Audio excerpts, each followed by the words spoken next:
दोस्तों, आज आपको एक छोटी सी स्टोरी बता रहा हूँ। और ये आज से 5-6 साल पहले 2014 के आसपास मुझे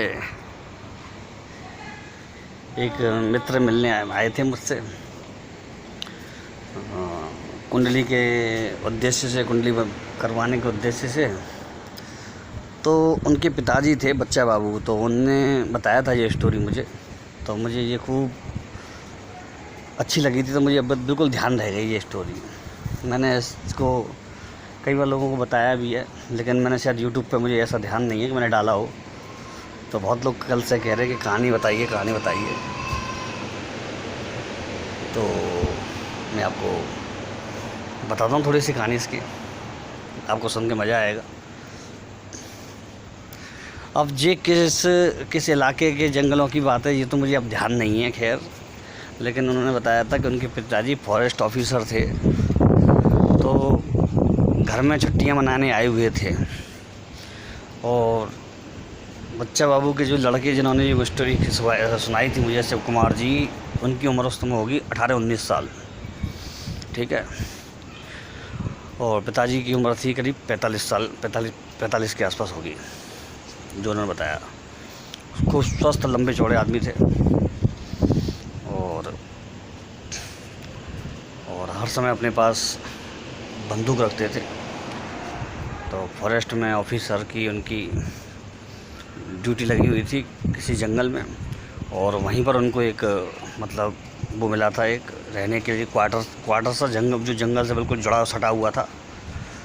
और लेकिन जहाँ पर उनकी फैमिली रहती थी, यहाँ पर छुट्टी मनाने आए हुए थे, वो कुछ इस प्रकार इतनी दूर जगह थी कि वहाँ पर जाने के लिए इनको पूरे जंगल को पार करके तब दूसरे छोर पर जाना पड़ता था, मतलब अपने क्वार्टर के उस पर आने के लिए जो इनको मिला हुआ था। तो रात में घर पे जब ये अपनी छुट्टियाँ मना रहे थे, तब अचानक इनके वहाँ से फ़ोन आता है लोगों का, विभाग वालों का, कि साहब यहाँ कई लोग गायब हो गए, जंगल में कोई बाघ वगैरह आ गया लगता है, और कई लोग जंगलों में से, खेतों में से शाम के समय गायब हो गए हैं, बाघ ले गया लगता है, और कोई की भी डेड बॉडी नहीं मिली है।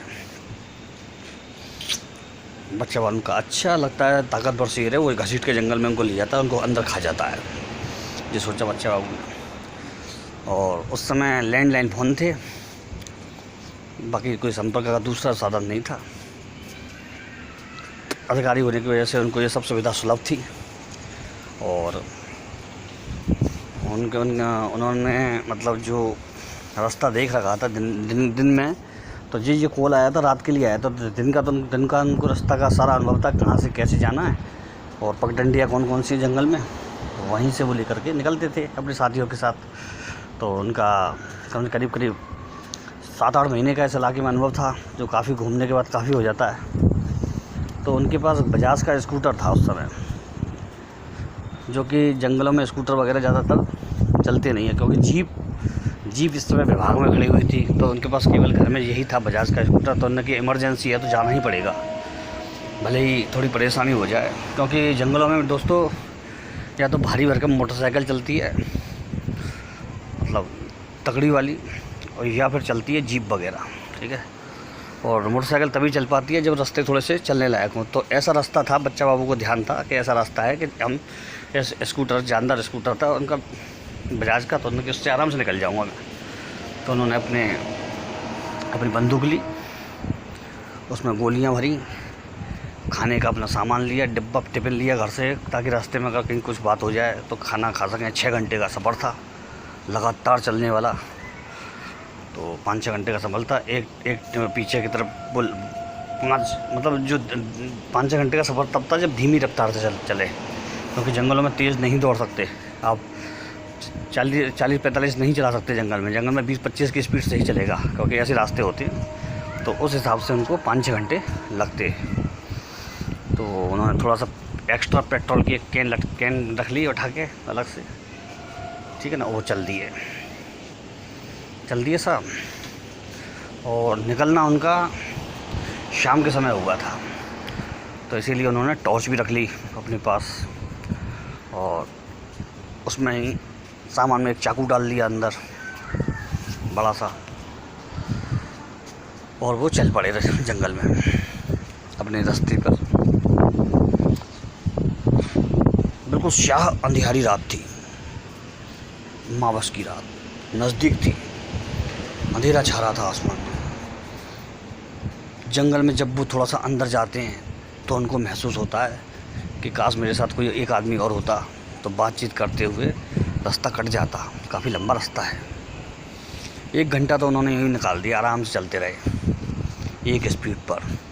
थोड़ा सा ऊबड़ खाबड़ ऊंचा नीचा रास्ता था, लेकिन रास्ता वो था कोई मतलब पहाड़ी वहाड़ी नहीं थी, बिल्कुल सीधा रास्ता था, लेकिन थोड़ा सा डेले ईंटें पत्थर ऐसा झाड़ी झंखाड़ी। मगर क्योंकि लोग दिन में उन रास्तों पे जाते थे तो वो समतल हो चुके थे थोड़े से, बस मट्टी वाले रास्ते थे, पथरीले टाइप के। तो काफ़ी जब रात हो चुकी थी, 1-1.5 घंटा उन्होंने सफ़र काट लिया था। चारों तरफ साए साए जंगल में आवाज़ आ रही थी। अचानक उन्होंने देखा कि गीदड़ के रोने की आवाज़ आती है, हुआ हुआ। बच्चा बाबू के कान सतर्क हो गए, ये भी हमला कर सकते हैं।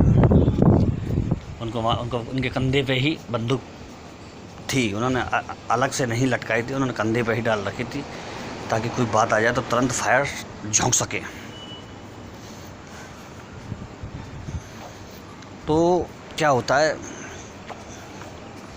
कि उनको ऐसा लगता है उस घने जंगल में बच्चे बाबू को कि कहीं एक जो पगडंडियों का रास्ता था उसके जो बगल में जो पेड़ों की कतार थी, वहाँ पर कहीं बहुत तेज़ रोशनी जो दिख रही थी उनको। बच्चा बाबू ने सोचा कि मैं इस रास्ते पर बहुत बार आया हूँ, लेकिन यहाँ पर कोई गांव या कोई कस्बा या कोई शहर तो है नहीं। इस 1.5 घंटे के सफ़र के बाद तो कोई नहीं, निर्जन इलाका है बिल्कुल, यहाँ पे एक आदमी भी नहीं रहता, यहाँ तो जानवर भी नहीं आते ज़्यादातर। तो उनको थोड़ा सा मन में थोड़ा सा विचार कूद गए, आशंकाएं घूम गई मन में उनके, क्या है यहाँ पर। तो उन्होंने देखा पगडंडी का एक हल्का सा रास्ता उसी तरफ कट के जा रहा था। तो उन्होंने हो सकता है कोई ना कोई आबादी हो, तभी रास्ता बना हुआ है थोड़ा सा पैरों का, जो कहते हैं ना पैडल बन जाते हैं रास्ते, चलते चलते पगडंडियाँ बन जाती हैं जो खेतों में जंगलों में। तो उन्होंने मोड़ लिया तो थोड़ा जो नज़दीक गए तो उन्होंने देखा कि वहाँ तो एक पूरा सा जमघट लगा हुआ है लोगों का। बहुत प्रकार के लोग थे, गांव के, देहाती, शहर के भी कुछ थे उसमें। अलग अलग उनकी तरह की उनकी वेशभूषाएँ थीं, उनकी अलग अलग तरह के पहनावे थे। बच्चा बाबू ने कहा, क्योंकि उनकी ड्यूटी कई राज्यों में लगी थी, कई जंगलों में, तो उन्होंने कहा यहाँ तो ऐसा लगता है पूरा भारत के लोग आ गए। अविश्वसनीय लगा उनको ये चीज़, क्योंकि सबके पहरावे अलग, किसी का पंजाबी पहरावा, किसी का गुजराती पहरावा, किसी का बंगाली पहरावा, कोई राजस्थानी पहरावे में है, कोई धोती कुर्ता में है, कोई सूट में है। बच्चा बाबू को बड़ी विचित्र चीज़ें लगी ये। बच्चा बाबू ने वहाँ पर एक संभ्रांत सा कोई आदमी था, उसको बात की कि हाँ जी यहाँ पर क्या हो रहा है। तो उन्होंने कहा यहाँ पे कुछ नहीं, यहाँ पर वो हमारे मित्र की शादी है और इसीलिए हम आए हुए हैं। तो बच्चा बाबू ने अपनी आशंका को जाहिर करते हुए कहा कि यहाँ तो ऐसा लगता है पूरे भारत से लोग आए, ऐसे ऐसे तरह तरह के उनके पहनावे हैं। तो उन्होंने कहा जी बिल्कुल जी बिल्कुल इस करके उसने बात को काट के वो चला गया। तो अचानक बीच में से एक आदमी निकल के आया भीड़ में से बच्चा बाबू की तरफ। तो बच्चा बाबू के हाथ में उसने एक गिलास, लंबा गिलास स्टील का चमचमाता हुआ उसके हाथ में रख दिया और उसमें लाल रंग का शरबत। तो बच्चा बाबू ने कहा वाह, शरबत तो बड़ी जोर का लग रहा है, बिल्कुल रूह अफ़ज़ा जैसा लग रहा है कि डार्क एकदम। तो बच्चा बाबू ने शरबत पिया तो बड़ा स्वाद आया उनको, वाह। तो बच्चा बाबू के हाथ से वो शरबत थोड़ा सा एक व्यक्ति से टकरा के जरा गिर गया, तो बिल्कुल वो ज़मीन पर ऐसा गहरा रंग होता नहीं जैसे डल करके वो काला पड़ गया। उन्होंने कहा अरे बाप रे, खून जैसा शरबत है ये तो। बिल्कुल जल्द पढ़ते ही जमीन में काला सा पड़ने लग गया। कोई बात नहीं, उन्होंने इग्नोर किया उसको, लोगों को देखने लगे, बात करने लगे। फिर अचानक बच्चा बाबू को एक चीज़ बड़ी विचित्र लगती है कि हर व्यक्ति के एक्सप्रेशन, मनोभाव, भाव, उनके चेहरे के भाव बिल्कुल समान हैं। न कोई खुशी है और न ही कोई गम है, बिल्कुल स्थिरावस्था, और बहुत कम पलक झपक रही हैं उनकी। अब बच्चा बाबू को थोड़ा सा डाउट हो गया इस जगह पर। उन्होंने कहा कि मैं कोई गलत तो नहीं फंस गया किसी चक्कर में। वैसे वो ना तो कोई नेगेटिव चीज़ों को मानते हैं, ना कोई वो उनको मानते थे, क्योंकि उनके पाले बड़े बड़े जंगलों में पड़े थे। उन्होंने कभी ऐसा अनुभव उनको कभी कोई नहीं हुआ, और जहाँ पर ऐसी चीज़ें कही जाती थी वहाँ पर भी वो गए, वहाँ पर भी उनको कोई अनुभव नहीं हुआ, कोई डर नहीं लगा। तो वो डरने वाले इतनी जल्दी नहीं थे। तो फिर भी उन्होंने के मन में जो आशंकाएँ एकदम से जन्म ली, तो उनका जी थोड़ा सा घबराया, क्योंकि जब आदमी बहुत दूर किसी अलग इलाके में होता है और वो अकेला होता है ना, तो चाहे जितना साहसी हो वो सोचने पे मजबूर हो जाता है। तो उन्होंने तुरंत अपने स्कूटर की तरफ देखा, पीछे खड़ा हुआ था, और तुरंत वो गिलास को रख कर के वहाँ मेज़ बड़ी बिछी हुई थी, और जाने लगे। तो अचानक एक आदमी बोला कि अरे अरे ये तो जा रहा है। तो बच्चा बाबू के कान में जो आवाज़ आई, उन्होंने पीछे मुड़ के देखा, तो जितने भी वहाँ सैकड़ों लोग थे, सबकी नज़र बच्चा बाबू के ऊपर थी। A to Z, ladies, gents, बच्चे, बालक, बूढ़े, बड़े, सबकी नज़र, और सब उनको लाल लाल आंखों से देख रहे थे, गहरी गुस्से में। अब बच्चा बाबू समझ गया कि ये तो कोई गड़बड़ जगह में फंस गया हूँ, आज मेरी खैर नहीं है। बच्चा बाबू ने तुरंत दौड़ लगाई स्कूटर की तरफ, तुरंत, और लपक के स्कूटर पर बैठे और चाबी लगा के स्टार्ट और भाग लिए। उन्होंने देखा कि वो सब लोग भी पीछे भाग रहे हैं, अब बच्चा बाबू के हाथ पैर फूल जाते हैं, क्योंकि उनकी दौड़ बहुत तेज़ थी उन लोगों की, और जितनी आसानी से स्कूटर नहीं चल पा रहा था उस पगडंडी पर, उतनी आसानी से वो दौड़ रहे थे हवा में उड़ते हुए से लगभग। बच्चा बाबू ने अपनी पूरी ताकत लगा दी, पूरी होशियारी लगा दी स्कूटर को संभालने और चलाने में। अरे भगवान, सर्दी हो गई क्या। और उन्होंने जो सेवा की थी, जो उनकी सेवा थी, उनके घर में किसी बाबा की सेवा थी। कोई बाबा होते हैं ना, जो मतलब कोई ग्राम देवता, उनकी सेवा थी उनके घर में एक तो, और दूसरी सेवा थी उनके यहाँ भोलेनाथ की। तो उन्होंने ध्यान किया दोस्तों कि महाराज बचा लो, बस आज बचा लो उन्हें। तो दोस्तों पीछे से चीख पुकार की आवाज़ें आ रही थी, और लोगों के भागने की आवाज़ आ रही थी, लेकिन अब दिखाई कुछ नहीं दे रहा था। बच्चा बाबू को करीब 1 घंटा हो गया चलते चलते, लेकिन बच्चा बाबू को ऐसा लग रहा था कि उनके स्कूटर पर एक एक्स्ट्रा वजन है, उनके स्कूटर पर एक अलग से कोई बैठा हुआ है पीछे। बच्चा बाबू को बस उसके बाद कोई सुध नहीं रही। ये उनको जैसे ही ये याद आया, उसके बाद उनको सुध नहीं रही। वो तो खाली केवल स्कूटर चलाते रहे। उनको ये नहीं मालूम पड़ा कि कब वो अपने गंतव्य तक पहुंच गए, अपने ऑफिस में, वहाँ पर क्वार्टर पर पहुंच गए। वहाँ पे जो नौकर वगैरह थे या उनके साथी थे, वो सब मालूम था उनको कि आज आ रहे हैं, तो सब इंतजार कर रहे थे। रात हो चुकी थी गहरी। तो उन्होंने देखा बच्चा बाबू स्कूटर पर से उतरते ही ज़मीन पे ही गिर जाती हैं, और स्कूटर एक तरफ लौट जाता है, और उनकी संदूक उनका सब एक तरफ गिर जाता है। तो सब दौड़े एकदम से, ये क्या हुआ। तो फिर क्या होता है कि बच्चा बाबू को उठाया जाता है, अंदर ले जाया जाता है। उनको लगा कि थकान के मारे ये बेहोश हो गए, लेकिन वहाँ तो मैटर भी कुछ और था। फिर दूसरे दिन सुबह सब मैटर खुलता। बच्चा बाबू अपने सही तरह से चाय वाय पी के होश में आते हैं और बताते हैं कि भाई ऐसा हुआ, कल ऐसी ऐसी घटना मेरे साथ हुई है। तो वहाँ जंगल में रहने वाला एक आदिवासी बुजुर्ग बोला, महाराज आप बचकर आ गए, यही बहुत बड़ी बात है। ये देखने के बाद कोई बचा नहीं है बताने के लिए, क्योंकि जो आदमी, जो आप कह रहे हैं ना गुम हो रहे हैं, वो आदमी गुम नहीं हो रहे। उसी सब झंझावात में, जंजाल में फंस करके, उनके चंगुल में फंस करके मर रहे हैं वो। अच्छा ऐसा, तो ये कोई जानवर का लफड़ा नहीं है? उन्होंने कहा नहीं नहीं, ये किसी जानवर का लफड़ा नहीं है, ये उन अशरीरी जीवों का लफड़ा है। बच्चा बाबू ऊपर से नीचे तक ये बात सुनने के बाद बुरी तरह से कांप गए कि मतलब मैं बच गया और बचा लिया। तब बच्चा बाबू ने बताया कि भाई ऐसा लगा था मुझे तो लास्ट तक, जब तक मुझे होश रहा था कि मेरी कोई मतलब स्कूटर पर, बजाज पर कोई बैठ गया है और मेरा शरीर धीरे धीरे भारी होता चला गया और फिर मुझे होश नहीं रहा कि कब मैं यहाँ पर पहुँच गया हूँ और आपने मुझे सुबह उठाया तो कब मैं होश में आया हूँ मुझे कुछ याद नहीं है।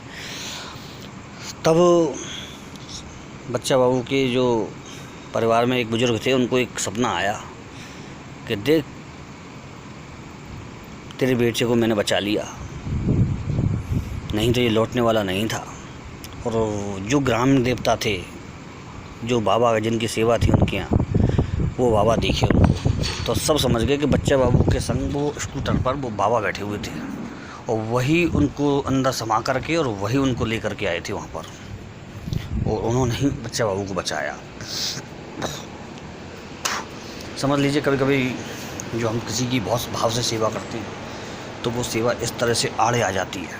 तो बच्चा बाबू उस दिन बच गए। बड़ी खुशी मनाई गई सब लोगों द्वारा कि भाई पहला व्यक्ति है जो बच के आया। और बाबा को खूब प्रसाद लगाया गया, सब किया गया, सेवा की गई उनकी, उनका भंडारा होता था वो किया गया। और ये घटना फिर उसके बाद उस जंगलों में धीरे धीरे चलते चलते समय के साथ साथ ख़त्म होती गई, बिल्कुल सब चीज़ ख़त्म होती गई। वहाँ पर कुछ भी ऐसा नज़ारा उसके बाद कुछ सालों बाद देखने को नहीं मिला। फिर अब तो बिल्कुल ख़त्म हो चुका था। जब तक उन्होंने मुझे बताया था, जब तक वो चीज़ें ख़त्म हो चुकी थी वहाँ पर। 2014 में मुझे ये बताया गया घटना। ठीक है मित्रों, तो शिव कुमार जी ने ये बताई थी, मुझे याद है अच्छी तरह से। बच्चा बाबू उनके पिताजी थे। और ये चीज़ सही है मित्रों, मैं आपको बताऊं, उनका कहना कहीं भी गलत नहीं है कि ये चीज़ें घटनाएं धीरे धीरे ख़त्म धुंधली हो के ये चीज़ें एक प्रकृति पे से अपनी छाप हटा देती हैं। जिस तरह से वो अमिट छाप छोड़ती हैं उसी तरह से छाप हटा भी देती हैं। आपको मालूम है राजस्थान में कोई कहीं पर, मुझे ज़्यादा जानकारी नहीं है, खानुआ गांव है। तो खानुआ गांव के नज़दीक रहने वाले एक कोई जानकार थे मेरे, उन्होंने भी बताया था मुझे कि वहाँ पर जो भयंकर संग्राम हुआ था राणा सांगा का और मुग़लों का, तो वो घटनाएं उनके बचपन में बुजुर्ग बताते हैं देखी जाती थी। लेकिन धीरे धीरे फिर आवाज़ें रह गई, आवाज़ें रहते रहते फिर बहुत कम फुसफुसाहट सी रह गई। उसके बाद वो सब कुछ वहाँ पर जैसे जैसे आबादी बसती गई सब कुछ ख़त्म हो गया। नहीं तो वहाँ के कई बुजुर्ग ऐसे हैं जिन्होंने वो चीज़ें देखी आंखों से। उसके बाद धीरे धीरे जैसे जैसे नई पीढ़ी आती है वो सब चीज़ें प्रकृति पे से उसकी छाप ख़त्म होती चली गई, वो मुक्त होते चले गए, वो सब चीज़ें गायब होती चली गई। तो ये एक रियल घटना है जो वर्ल्ड फेमस, जो मतलब घोस्ट पैरानॉर्मल इंसिडेंट होते हैं ना, उसमें भी है ये। तो ये रियल घटनाएँ हैं जो मानी जाती हैं वर्ल्ड के वैज्ञानिकों द्वारा भी, क्योंकि उस इन घटनाओं को पूरे वर्ल्ड में मान्यता है, क्योंकि वो चीज़ें हुई हैं, प्रूफ किसी लोगों ने बताया है। और ऐसे लोगों ने बताया कि जो ज़्यादातर झूठ नहीं बोलते हैं। जैसे कि जहाँ कोई नहीं मानता वहाँ वाइट हाउस में भी ये चीज़ें हैं, जबकि नहीं मानते लोग फिर भी हैं। तो ये घटनाएं होती हैं, प्रकृति पर छाप छोड़ जाती हैं, धीरे धीरे उनके बंधन ख़त्म हो जाते हैं, वो सब मुक्त हो जाते हैं, निकल जाते हैं। और यही सब चीज़ें होंगी। जैसे भानगढ़ का फोर्ट है, इन सब में पहले भयंकर चीज़ें थी, उसके बाद धीरे धीरे कम होती गई, उन चीज़ों की छाप कम होती गई प्रकृति पे से, और वो चीज़ें जाती गईं। इसी तरह से जो कुलधारा है, कुलधारा में से भी धीरे धीरे ख़त्म होती गई, लेकिन अभी भी वहाँ पर प्रभाव है, अभी भी वहाँ पर प्रभाव है। तो वो धीरे धीरे ख़त्म होता चला जाता, प्रकृति पे से वो चीज़ें विलुप्त मुक्त होती चली जाती हैं और उनकी छापें ख़त्म होती जाती हैं। जी मैं थोड़ी सी जानकारी आपको दी। और मेरा जो उद्देश्य होता है मित्रों, कभी भी आपको डराना या आपको अंधविश्वास में फंसाना नहीं। मेरा जो उद्देश्य होता है, आपको जो सटीक जानकारी मेरे पास होती है, जो प्रूफ के साथ होती है, जो मुझे कभी किसी ने बहुत सही तरीके से बताई होती है वही मैं डालता हूँ। और बाकी मैं खुद इन चीज़ों पर ज़्यादा मतलब अंधविश्वासों में नहीं फंसता, सही बताऊँ तो, जब तक मैं उसकी पूरी तरह पड़ताल न कर लूँ कि यहाँ पे क्या चीज़ है। आपको एक छोटी सी घटना बताता हूँ कि मैं किस तरह का हूँ इस मामले में। मैं एक जगह गया था, ठीक है, और एक जगह गया था तो मैं रात में मैंने 2-3 जगह देखी जी घटना। रात में करीब 10 साढ़े 10 पर, ज़्यादा रात में नहीं, 10 साढ़े 10 पर उनके यहाँ आवाज़ आती थी बर्तन गिरने की, ठीक है। तो मैं वहाँ पर गया तो मैंने देखा सब चीज़। तो उन्होंने कहा किचन में बर्तन गिरते हैं, जब सब लोग आ जाते हैं, जब बर्तन मच जाते हैं, सब साफ़ हो जाते हैं सब, तब गिरता है बर्तन, और कभी भी गिर जाता है। एक आध बार तो हमने खुद अपनी आंखों से गिलास को गिरते हुए देखा है। चलो ठीक। अब मैंने बहुत बारीकी से वहाँ पे मतलब सब चीज़ें नोटिस की अपने हिसाब से। उस समय कोई कैमरे वैमरे नहीं थे, तो मैंने बहुत हिसाब से नोटिस की। फिर उसके बाद मुझे एक चीज़ मालूम पड़ी वहाँ पर करीब 2 घंटे बैठने के बाद रात को किचन में, कि जो स्लैब थी ना किचन की, पत्थर की, चिकने पत्थर की थी, एकदम चिकने पत्थर की। तो जो बर्तन मांज के रखते थे ना, वो गिलास के ऊपर गिलास रखते थे, ठीक है साहब, समझ गए मित्रों, गिलास के ऊपर गिलास रखते थे गीले। अब क्या होता था, वो स्लैब थी थोड़ी ढलान पर, मतलब थोड़ी सी टेढ़ी बनी हुई थी, हल्की सी बाहर की तरफ निकलती हुई। जो वॉश बेसिन होता है ना, वॉश बेसिन की तरफ उसका झुकाव था। तो क्या होता था, वो गिलास लास्ट में रखते थे करके, कटोरी गिलास वगैरह। तो वो पानी की वजह से, जो उसमें पानी होता है वो ऊपर के गिलास से नीचे के गिलास में जाता था, उसके बाद वो भर जाता था। वो धीरे धीरे वो वजन और पानी भरने की वजह से वो फिसलते स्लैब के कोने तक आ जाते थे, क्योंकि कोई रुकावट नहीं थी, बिल्कुल चिकना था, बिल्कुल कांच की तरह से। और वो वॉश बेसिन में गिर जाते थे, या फिर बाहर स्लैब के बाहर नीचे की तरफ ज़मीन पर तड़ाम तड़ाम त्रिंग तुड़ुंग त्रिंग ढम त्रिंग करके गिर जाते थे। तो मैं देख के मेरी हंसी छूट गई उस दिन उस चीज़ को। मैंने कहा वाह क्या डर रहा है, वाह। मैंने फिर बाद में जाके कहा भाई बहुत तगड़ी चीज़ है, और ये चीज़ तो भाई हट ही नहीं सकती, मैं इसको कभी ज़िंदगी में नहीं हटा सकता। अब तो सबके हाथ पैर फूल गए भाई, वैसे ही बता रहा हूँ दोस्तों आपको। उन्होंने कि आप नहीं कर सकते तो कोई नहीं कर सकता, बस वो हो गए सबके घर में लड़ाई झगड़ा, फिर रोबट पिट्टा शुरू हो गई, लड़ाई झगड़ा शुरू हो गया। अरे मैंने कि बाबा मैं मजाक कर रहा हूँ भाई। तो उनको मैंने सारी स्टोरी बताई, तो हंस के पागल हो गए सब लोग। फिर रात को मैंने चाय पी और मैं घर पर वापस आ गया, सोचता हुआ कि बताओ कैसी कैसी विचित्र घटनाएँ होती हैं, लोग इनको अंधविश्वास में ले जा करके जाने क्या क्या बता देते हैं और क्या क्या करवा देते हैं, क्योंकि ऐसा होता नहीं है, ठीक है ना। तो चलिए मित्रों, सुरक्षित रहिए, सावधान रहिए, सतर्क रहिए, और किसी भी चीज़ पर आंख बंद करके विश्वास मत करिए जब तक कि उसको आप सोच न लें, देख न लें। जय श्री राम और जय हनुमान जी बाबा की।